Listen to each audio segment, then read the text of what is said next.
নমস্কাৰ today news 24 চেনেলটোলৈ আপোনালোকক স্বাগতম জনাইছোঁ। আজি জানুৱাৰী 15 তাৰিখ। আজি দিনটোৰ কেইটামান গুৰুত্বপূৰ্ণ খবৰ দিব ওলাইছোঁ আৰু এনেধৰণৰ খবৰবোৰ নিতৌ পাই থাকিবলৈ আমাৰ চেনেলটো ছাবস্ক্ৰাইব কৰিব, লগতে ভিডিঅ'টোত লাইক কৰি দিবলৈ নাপাহৰিব। এই মুহূৰ্তত দিব লৈছোঁ প্ৰথমটো খবৰ। ভোগালীৰ আনন্দৰ উল্লাসৰ মাজতেই এতিয়া ৰাজ্যত ভয়ংকৰ ঘটনা সংঘটিত হৈছে। উৰুকা আনন্দ উল্লাসৰ মাজতেই ৰাজ্যত ভয়ংকৰ ঘটনা। ৰাজ্যত পুনৰ সংঘটিত হৈছে দুটাকৈ চাঞ্চল্যকৰ হত্যাকাণ্ড। পুত্ৰৰ দ্বাৰঘাপত থিতাতেই নিহত হয় পিতৃ। এটা সুৰাৰ বাবেই হত্যাকাণ্ড সংঘটিত হোৱাৰ সন্দেহ কৰিছে একাংশ ৰাইজে। এটা উৰুকাৰ নিশা দেৰগাঁৱত এই ভয়ংকৰ হত্যাকাণ্ড সংঘটিত হয়। দেৰগাঁও ভিতৰুৱা ৰাংঢালীৰ সমীপৰ থলকিয়াত এই ঘটনাটো সংঘটিত হয়। নিহত লোকজনক তিলেশ্বৰ গগৈ বুলি চিনাক্ত কৰা হৈছে। এটা পিতৃসন্তা সুৰেণ গগৈক গ্ৰেপ্তাৰ কৰে চুমনিগাঁও আৰক্ষীয়ে। এটা অবৈধ দেশীয় সুৰাৰ প্ৰস্তুত কৰিছিল লগতে নিহত তিলেশ্বৰ গগৈ। এটা সুৰাৰ বাবেই প্ৰায় পৰিয়ালৰ সৈতে কাজিয়াত লিপ্ত হৈছিল লোকজন আৰু মৰিয়নিত ঘৰুৱাৰ কাজিয়াৰ বাবে ভয়ংকৰ পৰিণতি। আৰু এই মুহূৰ্তত দিব লৈছোঁ পৰৱৰ্তী খবৰ। দীৰ্ঘদিনে পলায়ন কৰি থকা আসামীক এতিয়া গ্ৰেপ্তাৰ কৰে গুৱাহাটীৰ উচ্চ ন্যায়ালয়ে। কঠোৰ স্থিতিত তৎপৰ আৰক্ষী। এটা দীৰ্ঘদিনে পলাতক গোচৰত হত্যাৰ গোচৰত অভিযুক্তক এতিয়া গ্ৰেপ্তাৰ কৰে। দীৰ্ঘদিন ধৰি পলায়ন কৰি থকা আসামীক এতিয়া গ্ৰেপ্তাৰ কৰে আৰক্ষীয়ে। গুৱাহাটীৰ উচ্চ ন্যায়ালয়ৰ কঠোৰ স্থিতিত তৎপৰ আৰক্ষী। দীৰ্ঘদিন পলাতক হত্যাৰ গোচৰত অভিযুক্তক এতিয়া গ্ৰেপ্তাৰ কৰে আৰক্ষীয়ে। এটা উচ্চ ন্যায়ালয়ৰ নিৰ্দেশনাৰ পিছতেই দবকা আৰক্ষীয়ে গ্ৰেপ্তাৰ কৰে অভিযুক্তটোক। 2005 চনত দবকাৰ চাংমাজিত সংঘটিত হৈছিল লোমহৰ্ষক হত্যাকাণ্ড। জামিন পোৱাৰ পিছতেই এতিয়া পলায়ন কৰিছিল হত্যাকাণ্ডটোৰ মূল অভিযুক্তই। এটা নিম্ন আদালতৰ চূড়ান্ত ৰায় পূৰ্বে আত্মগোপন কৰিছিল মূল অভিযুক্ত আব্দুল মতালিবে। এটা হোজাই আৰক্ষীৰ পৰা উচ্চ ন্যায়ালয় প্ৰতিবেদন বিচৰাত লাগে হাহাকাৰ। এটা হোজাই আৰক্ষীৰ অধীক্ষক সৌৰভ গুপ্তাৰ তৎপৰতাত বেংগালুৰুত গ্ৰেপ্তাৰ কৰে আব্দুলক। সোমবাৰে নিশা দবকা আৰক্ষীয়ে গ্ৰেপ্তাৰ কৰে আব্দুল মুতালিবক। আৰু এই মুহূৰ্তত দিব লৈছোঁ পৰৱৰ্তী খবৰ। নিশা ৰাজ্যত ভয়ংকৰ পথ দুৰ্ঘটনা।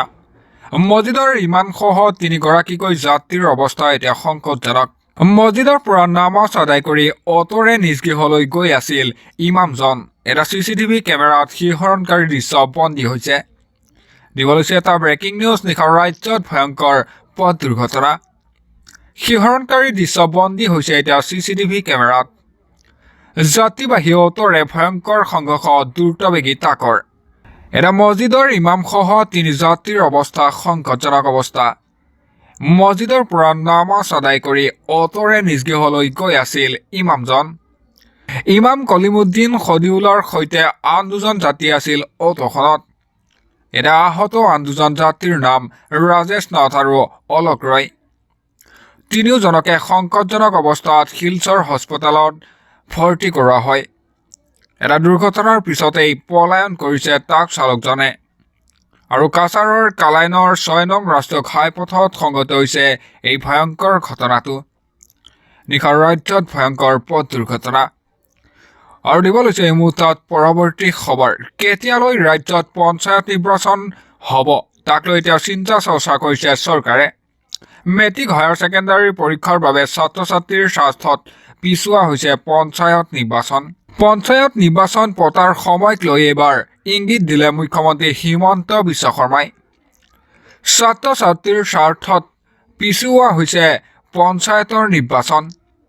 পঞ্চায়ত নিৰ্বাচনক লৈ এতিয়া মুখ্যমন্ত্ৰী হিমন্ত বিশ্ব শৰ্মাৰ ডাঙৰ ঘোষণা।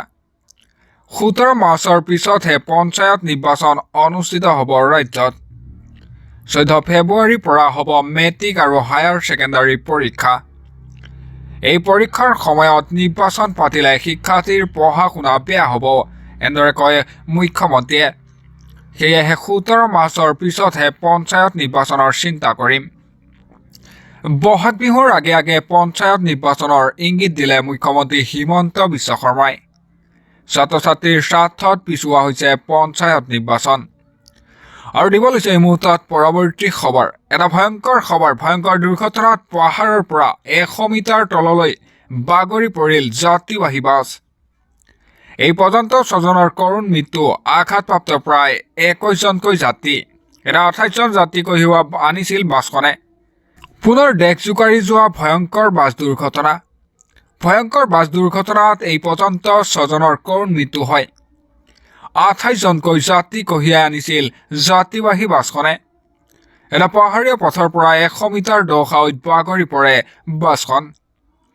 শোকাবহ দুৰ্ঘটনাটোত 5জন যাত্ৰীৰ থিতাতেই মৃত্যু হয় আৰু চিকিৎসালয়ত নিহত এজন যাত্ৰী। গুৰুতৰভাৱে আহত বাছখনৰ কমেও 11জনকৈ যাত্ৰী। এটা উত্তৰাখণ্ডৰ পৌৰীত্তমত এই ভয়ংকৰ বাছ দুৰ্ঘটনাটো সংঘটিত হয়। 28জন যাত্ৰীক লৈ পাউৰিৰ পৰা শ্ৰীনগৰ অভিমুখে আছিল বাছখন। এটা স্থানীয় লোকৰ সহযোগত SDRFে চলাই উদ্ধাৰৰ অভিযান। আৰু পুনৰ দেশ জোকাৰি যোৱা ভয়ংকৰ বাছ দুৰ্ঘটনা। আৰু দিব লৈছে এই মুহূৰ্তত পৰৱৰ্তী খবৰ। অনলাইন গেমে সৃষ্টি কৰিলে ভয়ংকৰ পৰিৱেশ। ফ্ৰী ফায়াৰ পাবজি গেমৰ বাবে বৰপেটাৰ কলগাছিয়াত পচন্দৰ হতাহতি।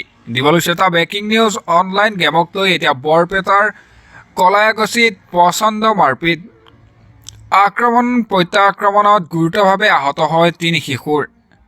Online game free fire PUBG গেমৰ বাবে এই সংঘাত সংঘটিত হয়। অনলাইন গেম চলি থকাৰ মাজতেই দুটা ফৈদৰ মাজত মাৰপিট আৰম্ভ হৈছিল। চোকা অস্ত্ৰৰে এজনে আনজনক আক্ৰমণ কৰে। অনলাইন গেমৰ বিৰুদ্ধে এতিয়া কঠোৰ ব্যৱস্থা গ্ৰহণৰ আহ্বান দিয়া স্থানীয় ৰাইজৰ। অনলাইন গেমক লৈ বৰপেটাৰ কলগাছিয়াত পচন্দ মাৰপিট।